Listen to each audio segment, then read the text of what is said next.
안녕하세요. 국어 등급이 낮은 분들을 위한 강의를 하도록 하겠습니다. 최근에 이제 3월 모의고사, 4월 모의고사, 그리고 6월 모의고사가 있었죠. 세 번의 모의고사를 보면서 이제 받은 성적이 있을 텐데요. 수험생들한테 이런 이야기들이 있죠. 6월 모의고사 국어 점수가 수능 점수다. 꼭 그런 건 아닙니다만, 국어 공부를 어떻게 해야 하는지 또는 어떻게 점수를 올릴 수 있는지 잘 모르기 때문에 벌어진 이러한 이야기들이 돌게 됩니다. 그러니까 어쨌든 몇 번의 모의고사를 받고 지금 받은 점수에서 더 바꿀 수 있는 것은 별로 없다라는 거죠. 어떤 과목이든 공부를 하면 점수가 올라야 되는 게 맞는데 국어 경우에 그렇지 못한 사람들이 많습니다. 그렇다고 해서 국어 점수를 향상시키지 못하는, 그러니까 향상시킨 사람이 없는 건 아니에요. 그런데 대부분의 사람들은 이전에 받았던 점수를 그대로 받습니다. 뿐만 아니라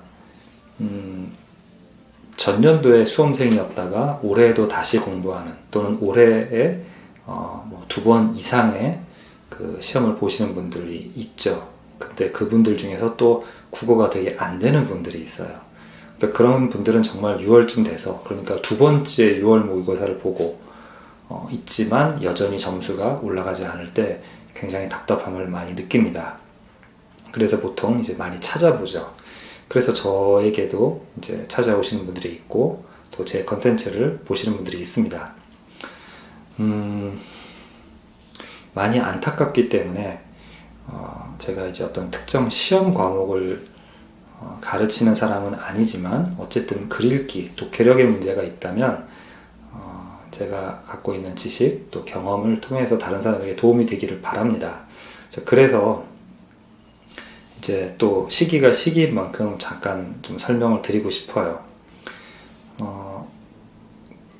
국어 능력, 특히 독해력이 좋지 않으신 분들이 지금 현재 그런 상황에 있는 이유가 있습니다. 당연히 잘하는 사람은 잘하는 원인이 있고, 그렇지 못한 사람은 그렇지 못한 원인이 있죠. 근데 이 원인을 잘 파악하지 못하고, 그래서 어떻게 해결할 수 있는지를 모르기 때문에 아까 이야기한 것처럼 6월 모의고사 점수가 수능 점수다, 이런 이야기가 있는 겁니다. 자, 그럼 도대체 이제 어떻게 해야 될까요? 자, 어떻게 해야 될까요에 대해서 제가 이제 말씀을 드리자면, 현재 내가 왜 점수가 오르지 않는가에 대한 원인들은 사람들마다 다 달라요. 그래서 똑같은 방법을 적용할 수는 없습니다. 하지만 그렇다고 해서 제가 모든 사람들, 한 사람 한 사람의 어떤 원인들을 제가 다 말씀드릴 수 없잖아요. 만나본 적도 없는 분들을. 그래서 굉장히 기본적인 어떤 독해 능력, 그리고 기본적인 모든 사람에게 있는 일반적인 어떤 문제점들을 해결할 수 있는 그런 방법을 좀 알려드리려고 해요. 물론 기본적이고 굉장히 원론적인 것이라서 이게 모든 사람의 문제를 다 해결해 주지는 않습니다. 어떤 사람은 정말 이게 문제가 아닐 수도 있어요. 하지만 제가 이제 보편적이고 기본적인 거다라고 말씀을 드렸기 때문에 많은 사람들은 이제 제 이야기를 들어보신다면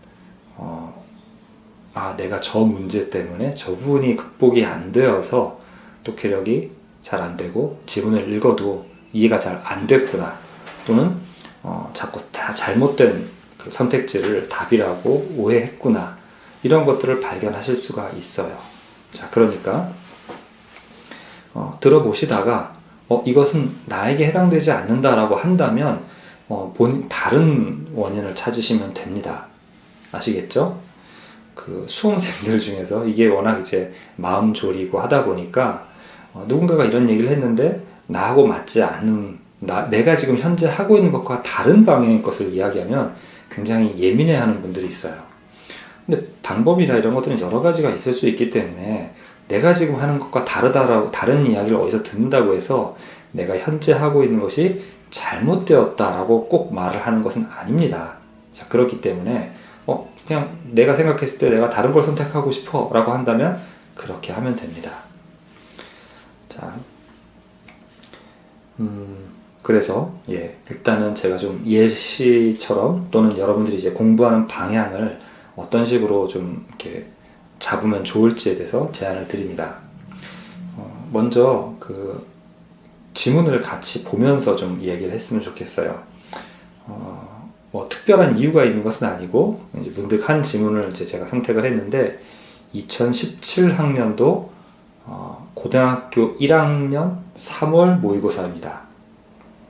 여러분들은 지금 이제 수능을 곧 이제 몇 달 후에는 볼 텐데 고등학교 1학년 지문을 가지고 제가 이야기를 한다라고 하면 조금 뭐지? 이건 너무 거리가 있잖아. 1학년 모의고사와 3학년 모의고사 또는 수능하고는 많이 다르잖아. 이렇게 생각하실 거예요. 자, 그런데 만약에 여러분들이 이 지문을 읽으면서도 이 지문의 내용을 잘 파악하지 못한다면 여러분들은 이걸 가지고 먼저 공부하시는 게 맞아요. 왜냐하면 이것은 분명히 더 쉽습니다. 단순하고 이 지문이 우리에게 설명을 하려고 하는 것, 여러분에게 한번 이해해봐 라고 주는 과제가 더 단순해요. 그런데 그 단순한 지문을 소화하지 못하면 당연히 그것보다 어려운 지문을 소화할 수가 없겠죠. 그리고 이게 더 단순하고 간단하기 때문에 여기에 나와 있는 이런 능력들을 잘 하게 되면 이것보다 많이는 아니지만 살짝 조금 더 어려운 지문도 충분히 소화할 수도 있습니다. 그러니까 여러분이 지금 뭐 모의고사, 고3 모의고사나 수능 기출지문을 풀었을 때 3등급 또는 뭐 4등급 그 이하로 점수가 나온다면 여러분들은 보완해야 될 것들이 좀 많이 있는 거예요. 그래서 여러분들이 계속해서 3학년 지문으로 하게 되면 여러분들은 그 지문 하나에서 해결해야 될 과제가 너무 많기 때문에 동시에 이것저것을 보완하려는 노력을 하게 되는 거예요. 그러다 보면 학습이 잘 안 될 수 있습니다. 자, 그래서 잠깐 여러분들이 좀 더 쉬운 지문으로 내려와서 정비를 하고 다시 갔으면 좋겠어요. 운동선수들이 이제 1부 리그가 있고 2부 리그가 있죠. 그러니까 지금 주전 가장 잘하는 그 팀에서 잘하는 그룹에서 이제 경기를 치르다가 뭔가 부진 잘 안 되면 2군으로 내려가잖아요. 거기서 자신의 어떤 운동 자세라든가 체력이라든가 또는 뭐 부상당했다가 다시 회복됐을 때 그런 곳에서 몸을 추스리고 뭔가 부진의 원인을 찾고 다시 올라오잖아요. 그거하고 똑같습니다.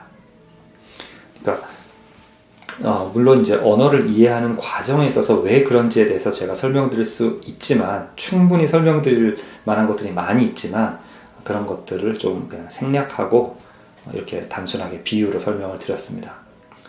2017학년도 고1 지문 3월달 지문 16번에서 19번 지문을 이야기하도록 할게요. 자, 제가 지금 이제 여러분의 어떤 상태를 점검하고 또 어떻게 공부하면 되는지를 알려드리는 거예요. 그러니까 여러분들이 이 제 이야기를 듣고 나서 여기서 여러분이 약한 점을 발견하고 또 어떻게 하면 되겠다라는 것을 알게 되면 지금 제가 했던 것과 똑같이 1학년 지문 또는 이건 좀 너무 쉬웠다 그러면 2학년 지문 이런 식으로 여러분이 공부할 그 그 지문의 수준을 이렇게 맞춰 가시면 됩니다. 자, 이제 시작할게요. 이 글을 우리가 읽으면 어때요? 우린 첫 부분부터 읽게 되죠. 앞부분부터 읽습니다. 그러면 앞부분에 나와 있는 것들은 뭔가 중요한 내용이 아니니까 뭐 뛰어넘어도 된다? 또는 이것까지 다 읽을 필요 없으니까 읽을 필요 없는 것들을 이렇게 삭제하면서 읽으면 좋지 않느냐 뭐 이런 제안들도 있어요. 그런데 글을 잘 이해하지 못하는 사람들은요 어떤 게 중요하고 어떤 게 중요하지 않은지를 이렇게 구분하는 것들이 쉽지가 않아요. 그러니까 그거 하느라고 이제 신경을 쓴다거나 이러는 것은 좀 뭐랄까 오히려 해야 될 일을 더 많이 만드는 거예요. 그걸 할 수 있다면 그거 할 수 있는 그 능력 가지고 그냥 정석대로 읽는 것이 더 좋습니다. 자, 그럼 일단 우리가 처음 만난 글을 읽을 때 우리는 뭘 하게 될까요? 바로 이게 이제 뭐에 대해서 얘기하는 거지? 이런 생각을 하게 되는 거죠. 그러니까 우리는 이 글을 읽으면서 앞으로 뭘 해야 되는 거지? 이것들을 알기 위해서 처음 시작을 합니다. 그래서 첫 부분을 읽으면서 우리는 이 첫 부분에서 이 글에 대한 모든 것을 파악하지는 못해요. 그럴 수도 없고 그럴 필요도 없습니다. 하지만 이 글이 무엇에 관해서 이야기하고 어떤 것을 얘기하려고 하는지에 대해서 이 글이 알려주는 만큼은 알 필요가 있어요. 자, 그런데 여기서 제가 이 글이 알려주는 만큼이라고 표현을 했는데, 이 알려주는 만큼의 이 알려준다는 말은 이 글에 명시적으로 써 있는 것만을 의미하는 것이 절대로 아닙니다. 무슨 말이냐면, 자, 첫 번째 단락에서 이러이러한 얘기가 써 있죠. 자, 사람들은 하루에도 수많은 일들을 판단하면서 살아간대요. 자, 뭐뭐한 경우가 있다. 뭐 이런 식으로 나오면 그런 걸 생각해 봐야 되겠는데, 지금 사람들은 하루에도 수많은 일들을 판단하면서 살아간다 하니까 뭔가 좀 열어놓고 이렇게 탁 뭔가 이야기를 시작하면서 이렇게 여는 느낌이 들어요. 그러니까 이 첫 번째 문장이 굉장히 핵심 내용이라든지 난 여기에 대해서 얘기할 거야 이렇게 시작한 건 아니라는 느낌이 들어요. 그래서 두 번째 문장 보면, 판단을 할 때마다 필요한 모든 정보를 수집하여 이용하고자 하면 정보를 수집하는 것도 힘들 뿐더러 그 정보를 처리하는 것도 부담이 된다. 자, 부담이 된다. 힘들다, 부담이 된다라고 했어요. 그럼 우리 일상에서 힘든 것, 부담되는 것 어떻게 하죠? 힘든 거는, 자, 힘들지만 열심히 해야 된다. 포기하지 말아야 된다. 이런 것도 있죠. 또 힘드니까 안 하고 싶어 하는 것, 이런 것도 있어요. 그러니까 힘들다라는 건 어떻게 보면은 그냥 부정적이다? 그쵸? 보통 힘든 건 사람들이 안 좋아하니까 부정적이라고 말을 할 수도 있죠. 근데 그 힘든 것, 그리고 부담이 되는 것들은 이제 앞으로 사람들이 거기에 대해서 일반적으로 어떤 태도를 취하느냐 이렇게 한번 생각을 해보세요. 그러면 힘들고 부담이 돼. 그러니까 분명히 그거를 피하거나 가급적 안 할 수 있는 방법을 취할 수 있죠. 그래서 그 다음에 나오는 말, 그렇기 때문에. 그러니까 힘들고 부담이 되기 때문에 사람들은 과거 경험을 바탕으로 어림짐작을 하게 되는데 이를 휴리스틱으로 한다. 휴리스틱이라고 한다. 자, 그러면 이 글에서 지금 명시적으로 설명하는 것은 휴리스틱이 뭐라고 얘기하는 거가에 대해서 얘기를 하고 있어요. 그래서 휴리스틱은 과거 경험을 바탕으로 어림짐작을 하는 거다. 이렇게 우리가 이해를 할 수가 있죠. 자, 그런데 그런 과거 경험을 바탕으로 어림짐작을 하는 게 왜 그렇습니까? 왜 그렇게 하는 거죠? 왜 그렇게 하는지에 대해서 알 수 있는 내용이 있으니까 우린 그걸 알아야 되는 거예요. 놓치지 않아야 된다는 얘기죠. 나와 있으니까. 그럼 그게 뭐예요? 모든 정보를 수집해서 이용하고자 하는 것은 힘들고 부담이 되니까 과거 경험을 바탕으로 어림짐작을 하게 된다. 이런 얘기죠. 이게 어떻게 보면 굉장히 중요한 내용이에요. 물론 뒤에 조금 더 내용이 있지만 우선은, 자, 그런데 여기서 멈추는 게 아니고요.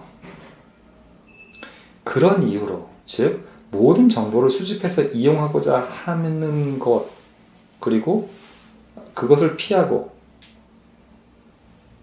그러니까 모든 정보를 수집해서 이용하고자 하는 것이 현명하거나 효과적인 게 아니기 때문에 과거 경험을 바탕으로 어림짐작을 한다고 되어 있잖아요. 그러니까 과거 경험을 바탕으로 어림짐작을 한다는 게, 즉 그 휴리스틱이라는 게 뭘 하게 만드는 거죠? 그런 이유로 휴리스틱이라고 하는 어떤 행동, 어떤 사고를 하게 만드는 거죠? 이 부분에 대해서는 내용이 안 나와 있어요, 아직. 나 굉장히 배가 고파. 그래서 나는 어디를 갈 거야. 그래? 그럼 사람들은 거기 가서 밥을 먹을 거라고 생각을 하겠죠. 배가 고프니까. 배가 고플 때는 밥을 먹는 거죠. 근데 이분이 다이어트 중이에요. 그래서 너무 배가 고파서 밥을 먹는 게 아니라 이 배고픔을 메워줄 수 있는 뭔가 포만감을 주는 식사가 아닌 다른 것을 먹으러 갔을 수도 있는 거죠. 그죠? 이러면 우리가 갖고 있는 일반적인 것과는 좀 다른 내용이 나왔잖아요. 마찬가지로 지금 이 휴리스틱이 과거경을 바탕으로 어림작을 하게 되는데 이를 휴리스틱이라고 한다라고 했을 때 우리 머릿속에서는 휴리스틱은 이런 거야 라고 내가 뭔가를 안 것 같지만 물론 어느 정도는 파악한 게 맞고 잘한 건데 이 글을 통해서 조금 더 이해할 수 있는 부분이 있었던 거예요. 그게 뭐냐면 바로 필요한 모든 정보를 수집하는 것이 아니라 부분적인 또는 충분하지는 않거나 또는 모든 것이 아닌 약간 제한된 정보를 가지고서 판단할 수 있도록 하는 그런 이거죠. 자, 요 부분들 그럼 그게 그거인 거 아니야? 이렇게 생각하실 수가 있는데요.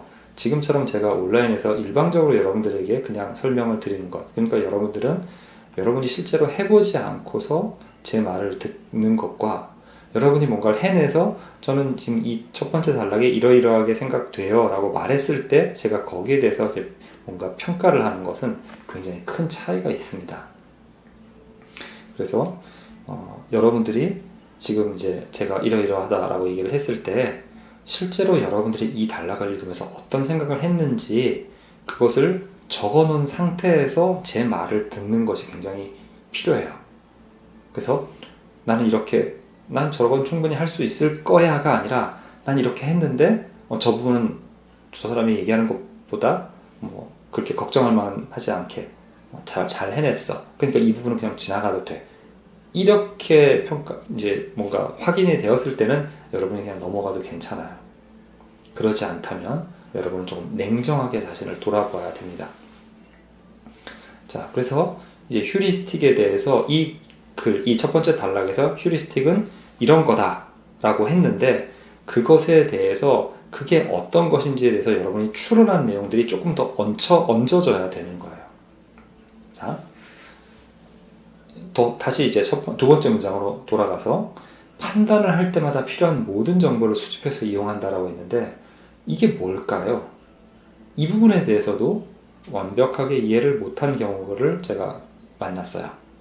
즉, 필요할 때마다 모든 정보를 수집한다는 건 우리가 판단할 때 만약에 그쵸, 제가 그때 주식에 대한 어떤 그런 예를 들게 되었어요. 그러니까 이제 개인 투자자들이 주식을 투자를 하다 보면 굉장히 이제 아주 많은 것들, 물론 굉장히 그런 것들을 잘 하시는 분들도 있지만 또 조금 그렇게 아주 치밀하거나 또 정말 많은 정보들을 가지고서 투자하지 못하는 그런 분들도 많이 계시잖아요. 그러니까 내가 보유한 그 어떤 주식을 팔아야 되느냐 또는 아니면 계속 오히려 매수를 해야 되냐, 사들여야 되느냐, 아니면 계속 갖고 있어야 되느냐, 이런 것들을 판단하기에 그것을 올바른 판단을 내릴 수 있는 모든 정보를 수집한다. 최대한 정보한다. 할 수 있는 만큼 한다. 이렇게 하겠지만 모든 정보를 수집하는 것은 불가능하죠. 이제 이런 정보도 알아둬야 되고 이런 정보도 알아둬야 되고 모든 주가 또는 내가 갖고 있는 그 회사의 어떤 주가에 영향을 미치는 모든 정보를 수집한다는 것은 어려운 거죠. 불가능하고. 자, 그래서 수집하는 것이 힘들다라고 말한 것이 이런 뜻이에요. 자, 이런 의미까지 혹시 조금 이렇게 도달이 됐었는지 한번 판단해 보세요. 그리고 그 정보를 처리하는 것도 부담이 된다. 자, 어떤 분들은 여기서 부담의 의미가 마음에 잘 안 와닿는 분들도 계실 수 있습니다. 결정적이지는 않지만 여기서 부담된다. 정보를 처리한다와 부담된다가 연결되어 있을 때 이게 어떤 의미인지를 이 지문을 통해서 이제 한번 경험을 했으니까 이거 아셔야 되는 거예요. 다른 데에서 또 이런 쪽에 뭔가 이야기가 나왔을 때 이것에 대한 개념이 없다면 또 그 지문을 읽을 때 여러분은 이 부분에서 조금 머릿속을 많이 힘들게 해야 이제 내용을 파악할 수가 있게 돼요. 자, 정보를 처리한다 해서 부담이 된다라고 한다면, 우리가 보통 부담된다 하면 돈이 많이 든다, 마음이 내키지 않는다, 과한 책임을 내한테 떠맡기게 되는 것 같아서, 내가 너무 많은 책임을 받게 되는 것 같아서 부담이 된다. 누군가가 나에게 너무 비싼 선물을 줘서 부담스럽다. 부담스럽다라는 뜻이 많이 있죠. 근데 정보를 처리하는 것이 부담이 된다라고 하면, 네, 이렇게까지는 좀 부담돼요. 컴퓨터가 이런 얘기를 할까요? 또는 사람이 이거 해 라고 했을 때 감정적으로 뭔가 부담스러워서 이 문제를 못 풀겠다 이럴까요? 그게 아니죠. 여기서의 부담은 인지적 부담이에요. 그러니까 우리 머리가 마치 컴퓨터처럼, 이제 컴퓨터에 굉장히 여러 가지 멀티태스킹을 한다거나, 또는 이제 영상 편집 같은 좀 이렇게 컴퓨터가 아주 활발하게 돌아가야 이제 빨리빨리 할 수 있는 그런 힘이 많이 드는, 소위 그런 작업을 딱 하도록 하면, 컴퓨터가 지금 뭐 버퍼링이 걸린다든지 버벅된다든지, 또는 그것 외에 다른 것들을 또 이제 하게 되면, 즉 영상 편집해갖고 이제 인코딩 한다고 뭔가 확 돌리잖아요. 최종적으로 이제 완성된 편집본이 나오도록 마지막 명령에서 이제 딱 엔터를 누르잖아요.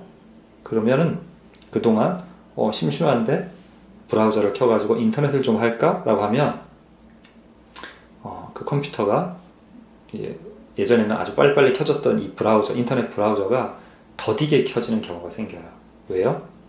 이 컴퓨터가 작동하는 그 어떤 그 자원을 영상 편집에 많이 썼기 때문에 이제 남아있는 여력이 별로 없기 때문이에요. 약간 이럴 때 우리가 부담이 든다고 하죠. 즉 우리 머릿속에서 뭔가 활발하게 하고 있으면요, 그쪽에 많은 것들을 쏠려서 하고 있으면 다른 것들을 할 여력이 안 남아있어요. 마치 이 컴퓨터처럼. 그때 우리가 인지적인 부담이 된다, 이렇게 얘기를 합니다. 그래서 여기 정보를 처리하는 것도 부담이 된다는 말은 사실 그런 뜻이에요. 자, 이러한 파편 같은 어떤 개념, 이 표현, 이런 표현들이 갖고 있는 실제 이 세상에서의 어떤 의미들, 이런 것들이 다 배경 지식입니다. 그러니까 여러분들은 이러한 지식들도 이렇게 줍줍 해야 돼요. 요즘 말로 쓸어 담아야 됩니다. 자, 고등학교 1학년 지문을 가지고 하는 이유는 뭐 가장 이제 궁극적인 이유는, 아직 여러분들이 3학년 지문으로 공부할 어떤 수준이 아니어서 지금 이것으로 공부하는 게 더 좋아서 이게 이제 궁극적인 목적이고요. 그 중에 그 세부적인 것 중에 하나는, 여러분들이 고3 지문에는 굉장히 여러 가지 지식들이 결합이 되어 있는데 1학년 지문은 그것에 비해서 더 쉬운, 더 기초적이거나 이런 지문들을, 그 지식들을 담고 있고, 그 지식들이 여러 개가 한꺼번에 막 뒤죽박죽 되어 있지 않아요. 그런 게 좀 덜합니다. 그렇기 때문에 여기서 여러분들이 이러한 지식들을 하나씩 배우는 거예요. 익히고, 그게 뭔지. 그러니까 휴리스틱이라는 말, 이 지문에서는 지금 휴리스틱에 대해서 설명을 하고 있잖아요. 그러니까 이 글에 대한 배경 지식은 뭐 휴리스틱이다 이렇게 생각하실 수가 있는데, 그것뿐만 아니라 지금 이 휴리스틱을 설명하게 나온 모든 것들, 지금 방금 이제 어떤 인지적 부담이 된다, 이런 거, 이 부분들도 이 글에 사용된 여러 가지 자잘한 배경 지식이에요. 만약에 이 지식을 잘 모른다, 또는 부담? 정보 처리하는데 왜 부담되지? 처리, 뭔가 그 쓰레기 처리, 분리수거라든가 아니면 오염수 처리, 이런 쪽으로 생각을 해서 부담되는 것은, 그 부담이 되니까 뭐 비용을 부담한다? 그러니까 뭐 쓰레기 처리 비용을 돈을 내는 건가? 약간 이렇게 엉뚱하게 갈 수도 있어요.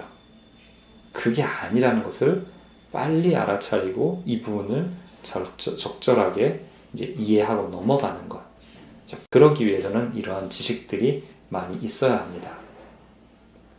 자, 그래서 그런 것들을 이제 해소해 주는 거죠. 자, 그러면 이제 좀 요약하자면, 여기까지 휴리스틱이라고 한다까지 읽었을 때, 이 휴리스틱은 아마도 옛날에 경험을 했던 것을 통해서니까, 옛날에 이랬으니까 이것도 아마 이럴 거야, 이런 식의 것이겠구나.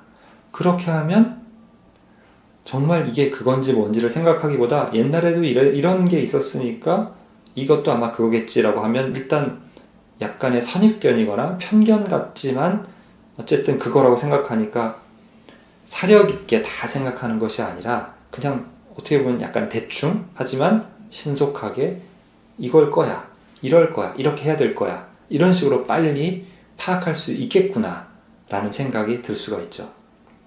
이런 식으로 드는 게 필요해요. 이제 어떤 분들은 이렇게 생각할 수 있겠죠. 아니, 휴리스틱이라고 했고 여기서는 휴리스틱이 그냥 대충 얘기하고 그 다음에 대표성 휴리스틱, 회상 휴리스틱, 회상 용이성 휴리스틱, 그리고 시뮬레이션 휴리스틱을 얘기한다라고 하면서 그 다음 단락에는 그것들이 나오는데 거기에 집중하면 되지. 모터를 지금 여기에 이제 이렇게 퉁쳐서 휴리스틱이라는 전반적인 얘기를 하고 있는데 거기에 그렇게 무슨 생각을 하고 추론해가지고 여기 없는 말까지 생각해내서 내가 이걸 생각해야 되지? 이렇게 생각하실 수 있어요. 자, 왜 그렇게 해야 되는지를 말씀을 드릴게요. 저한테는 이론적인 그러니까 읽기, 이해에 대한 게 있어요. 그리고 이제 예전에 가설을 세운 다음에 이제 저랑 같이 공부하는 학생들을 통해서 제가 확인을 해봤습니다. 즉, 이 글이 앞으로 어떻게 나아갈 것인가에 대해서 얼만큼 파악하고 있는지와 실제로 그 지문을 어느 정도로 그 사람이 파악을 하는지를 한번 이렇게 비교를 해봤어요. 자, 그랬더니 이 글이 그냥 대충 이런 얘기를 하는구나. 이렇게 한 사람들은요, 그 뒤에 나오는 내용들을 뭔가 이렇게 좀 이렇게 모을 수 있는 이 구심점 같은 게 없었어요. 그래서 막 읽긴 읽었지만 손가락 사이로 모래가 빠져나가듯이 읽은 내용들이 머릿속에 잘 안 남아 있었습니다. 근데 머릿속에 잘 남는 사람들은 어떤 사람이었냐면 앞부분, 서두라고 할 수 있는 그 부분을 읽으면서 이 글이 무엇에 대해서 어떤 이야기를 하겠구나. 그러면 나는 무엇을 좀 주의해서, 무엇에 유의해서 또는 무엇에 대한 답을 찾기 위해 읽어야 되겠구나. 이것들이 머릿속에 이렇게 준비가 된 그런 사람들이었어요. 그런 사람들은 그 글이 뭘 말하는지 그 핵심을 딱 붙잡을 수가 있었습니다. 자, 그래서 이 글은 그냥 휴리스틱에 대해서 얘기하고 있구나. 그래서 휴리스틱의 3가지 종류에 대해서 앞으로 얘기할 거야. 이렇게 보는 것이 아니라 휴리스틱은 뭔가 빠짐없이 한다기보다는 그래도 불완전하지만 그러니까 오류가 있을 수 있는 가능성이 있음에도 불구하고 어쨌든 좀 더 쉽고 빠르게 뭔가를 해내기 위해서 좀 쉬운 길을 선택하는 그런 거겠구나. 하나하나 다 따져보는 것이 아니라, 그러니까 하나하나 다 따져보느라고 머릿속에 부담을 많이 갖고 돌아가는 게 아니라 좀 짤막하고 빠르고 편하게 부담 없이 결정을 내리거나 판단할 수 있도록 해주는 어떤 거겠죠. 그렇다면 당연히 그 검토하는 또는 이제 사용하고 판단할 때 그 어떤 근거로 사용하는 그 정보들이 훨씬 더 단순한 거죠. 이러한 생각들이 지금 제가 말로 하니까 이렇게 뭔가 쭉 늘어났지만 머릿속에서는 그런 거 이렇게 하게 되니까 되게 쉽게 이런 것들이 머릿속에 정리가 될 수 있어요. 잘 할 수만 있다면. 자, 그래서 그런 식으로 여러분이 서두를 읽고 나서 이 글이 어떤 식으로 나아가겠구나라는 생각들이 올바로 되어 있는지를 한번 여러분이 점검해 볼 필요가 있습니다. 자, 그래서 보통은 이제 기출문제를 여러분들이 분석을 한다 이런 얘기들을 많이 하잖아요. 또 어떻게 이거를 사용해서 어떻게 활용해서 공부를 해야 되는지를 잘 모르시더라고요. 등급이 낮은 학생들은 서두를 일단은 시작 때 잘 읽지 않으면 그 다음부터 계속 이제 뭔가 빠져나가거든요. 제대로 못 읽어요. 그러니까 앞부분을 잘 읽는 게 필요해요. 그러면 그냥 지문 통째로 읽는 연습을 하다 보면 내가 지문을 한 50개를 봤는데 그 중에서 그래도 내 능력을 높여줄 수 있을 만한 어떤 연습이 된 것은 몇 차례 없게 돼요. 왜냐? 매번 지문을 읽을 때마다 놓치는 게 많았으니까. 자, 그래서 지문을 제대로 읽으려면 일단 시작부터 잘 해야 되거든요. 그렇기 때문에 처음에는 시작 연습만 하는 겁니다. 무슨 말이냐면 서두, 첫 단락 또는 보통 첫 단락이라고 할 수 있는 한 뭐 6, 7줄 정도 요 정도 분량만 읽는 거예요. 그러니까 첫 번째 비문학 지문이 나왔는데 그만큼만 읽고 여기서 어떤 얘기를 하고 있는 것 같아. 또 다른 지문 넘어가서 또 그거 가지고 하고. 그래서 서두를 읽는 능력이 완성이 되었을 때 또는 어느 정도 향상이 되었을 때 그 다음에 이제 그 뒤로 나오는 내용들, 즉 서두만 봤던 그 지문의 그 뒤의 내용을 공부를 하는 거예요. 그러니까 서두를 내가 확실하게 이해를 하고 나서 그 다음 것들을 이제 또 그 다음 이해해 나가는 거죠. 그래서 서두를 읽고 내가 제대로 이해했는지 점검해서 확인하고 다시 읽어보고, 그래서 어쨌든 간에 서두가 확실하게 이해된 상태에서 그 다음 단락을 읽게 되면 그 다음 단락에서 내가 무엇에 집중하거나 무엇에 주의해서 읽어야 되는지가 나온 상태이기 때문에 두 번째 단락을 굉장히 잘 이해하게 됩니다. 그리고 이렇게 된 이후에, 즉 첫 번째 단락을 제대로 이해하지 못한 상태에서 지문을 이렇게 읽는 연습을 계속 하는 것이 아니라 일단 첫 번째 단락을 내가 한 번의 시도에 의해서가 아니라 뭐 두 번, 세 번에 의해서 어쨌든 간에 이해를 잘 하게 되잖아요. 그러면 이건 실전하고 다를지라도 어쨌든 두 번째 단락부터 그 끝까지 그 부분의 내용들을 확실하게 이해하는 방법을 연습할 수 있는 기회를 갖게 됩니다. 그 전에는 첫 단락부터 제대로 이해를 못했기 때문에 이 글이 도대체 뭘 말하고 있는 거지? 내가 뭐를 알아내기 위해서 이 글을 이해해야 되지? 읽어야 되지? 이런 것들을 모른 채 방황만 하다가 끝나는 경우들이 굉장히 많았을 거예요. 그렇기 때문에 일단 서두를 공부하는, 서두를 파악하는 능력을 키우고, 그리고 서두를 이제 제대로 파악 못했을지라도 두 번, 세 번의 시도에 의해서 서두를 파악한 그 지문의 이제 그 이후 내용을 읽어 나가면서 비로소 이 지문이 이런 걸 얘기하는구나, 그리고 지문은 이런 과정을 거쳐서 이해하는 게 맞겠구나, 이런 것들을 여러분이 이제 연습을 해보는 거죠. 이제 그렇게 공부를 하라는 겁니다. 자, 그래서 이제 첫 번째 단락에서 아까 제가 이해한 것처럼 휴리스틱이 어떠한 거다라는 것이 마음속에 남아있는 상태에서 두 번째 단락을 이제 본다라고 가정을 해보겠습니다.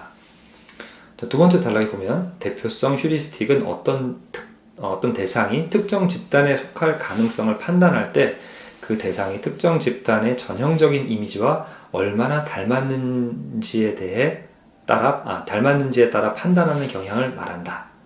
그러면 또 역시 여기 이렇게 써 있으니까 그냥 이걸 기억하면 되는 거 아니야? 자, 분명히 이 한 지문 안에서 굉장히 많은 그 문장이 있죠. 여러분들이 이 문장을 다 읽을 때는 분명히 뭔가 눈이 지나갔고 또 나름 이해는 했다라고 생각되는데 결코 이 내용들이 마음속에 남아있지가 않아요. 그리고 거기서 어떤 게 중요하고 중요하지 않은지를 구분하고 중요한 것만 남겨서 또 그걸 머릿속에 기억하겠다, 이것도 잘 안 됩니다. 그러니까 여기에 이러이러한 말이 써있다는 걸 그대로 마음속에 잠깐이라도 갖고 있으면서 그걸 바로 이렇게 풀겠다? 불가능한 경우가 있어요. 불가능한 경우가 아니라 참 어렵습니다. 자, 그런 분들은 여기에 뭐라고 써있는지에 집중하는 게 아니라 여기에 써있는 그 문장들이 나한테 어떤 생각을 하게 만드느냐에 집중을 해야 돼요. 왜냐하면 원래 글이라고 하는 것은 그 목적이 우리로 하여금 어떤 생각을 하게 만드는 거예요.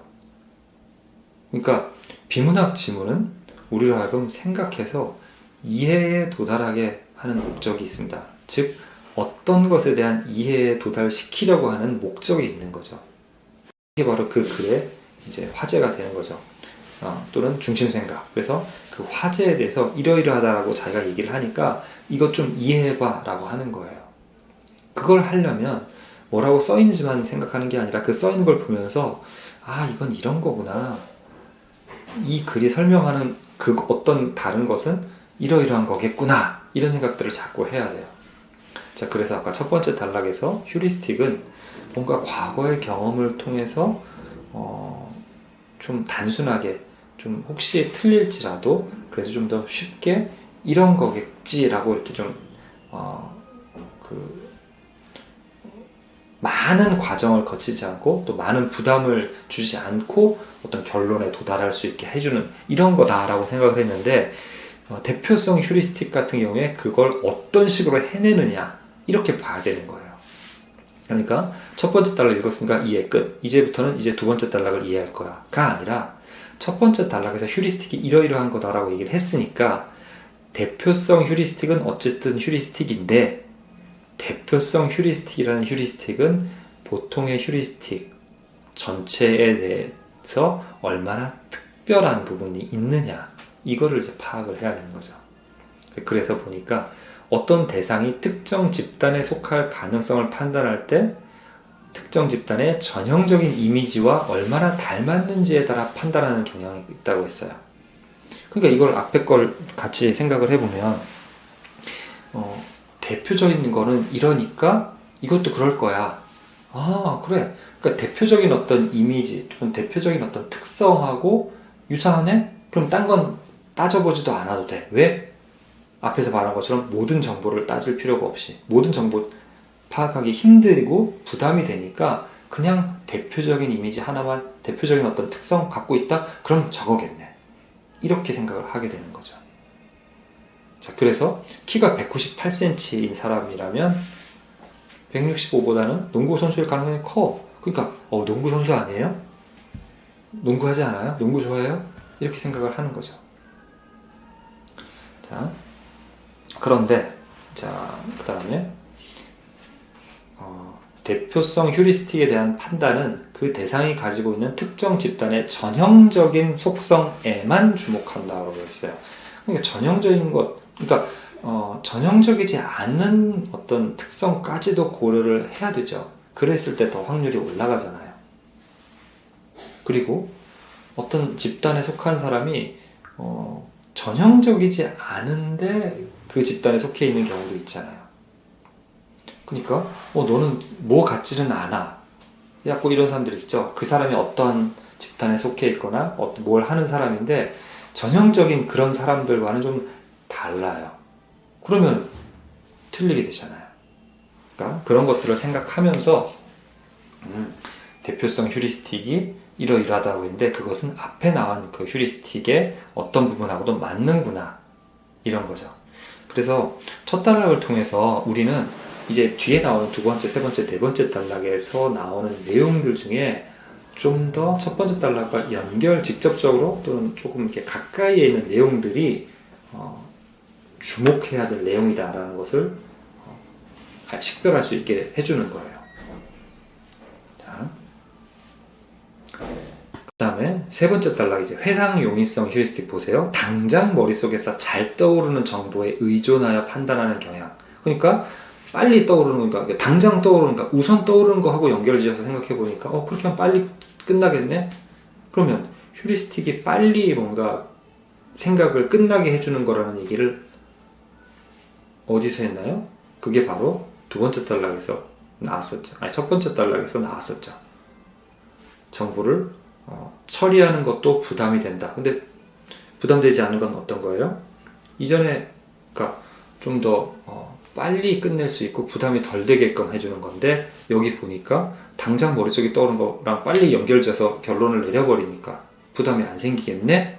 이렇게 연결 지을 수 있는 거죠. 이런 식으로 일단 제가 첫 단락이 중요하다고 얘기를 했고요. 첫 단락에 이해한 것을 토대로 무엇에서 주목해야 하는가를 아는 상태에서 이제 두 번째 단락을 보게 되는 거고, 두 번째 단락에서 본 것과 같은 방식으로 세 번째 단락도 보는 겁니다. 이제 이렇게 가면서 두 번째, 세 번째 단락에서 파악한 것들이 또 같은 글이라는 어떤 그거 안에 들어가 있으니까 얘네들과의 내용상의 관계를 또 머릿속에서 만들어서 이렇게 정리를 하게 돼요. 자, 그래서 우선은 여러분들이 첫 번째 단락들을 쉬운 지문 또는 여러분이 좀 더 쉬운, 그러니까 이 지문보다 좀 더 어려운 지문을 해야 되겠다고 생각된다면 역시 그 지문을 가지고서 이렇게 첫 번째 단락 정도를 잘 이해할 수 있는지 한번 시도해 보시기 바랍니다. 그리고 그럼 이제 그걸 잘 했는지 안 했는지를 여러분이 스스로 판단하기가 좀 어려울 수도 있지만, 어쨌든 첫 번째 단락을 읽고 나는 이러이러한 얘기를 하고 있다라고 생각해 라고 한 다음에 이제 그걸 여러분이 실제 비교를 하는 거죠. 자, 비교를 하는데 써있는, 명시적으로 써있는 것만 가지고서 내가 그렇게 했다 안 했다 이건 아니에요. 하지만 우선은 그런 명시적으로 얘기한 것들을 내포한 그런 말들을 내가 했느냐, 그렇게 내가 마음속에서 요약을 했느냐 확인하시고요. 그 다음에 이제 첫 번째 단락에 나오는 명시적인 내용들이 어떤 추론을 가능하게 하는지에 대해서 내가 최대한 생각을 했는지 한번 생각해 보세요. 그래서 첫 번째 단락에 있는 명시적인 표현들이 내 머릿속에서 어떤 내 기존 지식이라든지 뭔가를 생각하게 만들어서 이건 이러이러한 것일 거야 라고 이 글에는 명시되어 있지 않지만 어쨌든 나는 아마 이건 이럴 거라고 생각해 라는 생각들이 이 위에 더 쌓여 있는지 이걸 확인해 보시기 바랍니다. 자, 이게 어떻게 보면은 지문을 잘 이해하기 위한 첫 걸음이에요. 그런데 만약에 여러분이 이 첫 번째 단락에서 잘 이해를 하지 못했다라고 한다면 몇 가지 대표적인 원인이 있을 수가 있습니다. 자, 첫 번째로는 어휘예요. 어휘 지식이 그러니까 충분하지 않아서 여러분이 어떤 단어를 봤지만 그 단어를 통해서 이런 얘기를 할 수도 있지 않을까, 이런 의미도 있지 않을까 라는 것들을 상당히 제한적으로만 본 경우예요. 자, 지금 같은 지금 본 단어들, 물론 이제 사람들이 알고 있는 단어의 어휘력이라는 게 다 다르기 때문에 어떤 단어는 어렵다, 어떤 단어는 어렵지 않다 이렇게 제가 말하기는 좀 그건 맞지 않아요. 다만 좀 대다수의 사람한테 좀 어렵거나 대다수의 사람들한테 좀 쉽다 이런 쪽으로 좀 얘기를 하자면 뭐 사람들, 하루 이런 단어들은 많이 쉽죠. 자, 판단. 근데 자, 일단 휴리스틱이라는 단어는 모르셨던 분들도 있을 거예요. 그러면 이제 이 지문을 통해서 여러분이 알게 되지만 이것만 갖고 보지 말고 중요한 단어니까 한번 찾아보세요. 사전 그리고 백과사전. 그러니까 포털에서 어학사전으로 검색하시는 것도 필요하지만 이제 지식백과라고 하는 거 있죠. 거기에서 한번 휴리스틱을 찾아보세요. 자, 그 다음에 이런 것들은 하나 이제 용어고요. 대표성 휴리스틱과 회상 용의성 휴리스틱 있죠. 회상. 여기서의 회상.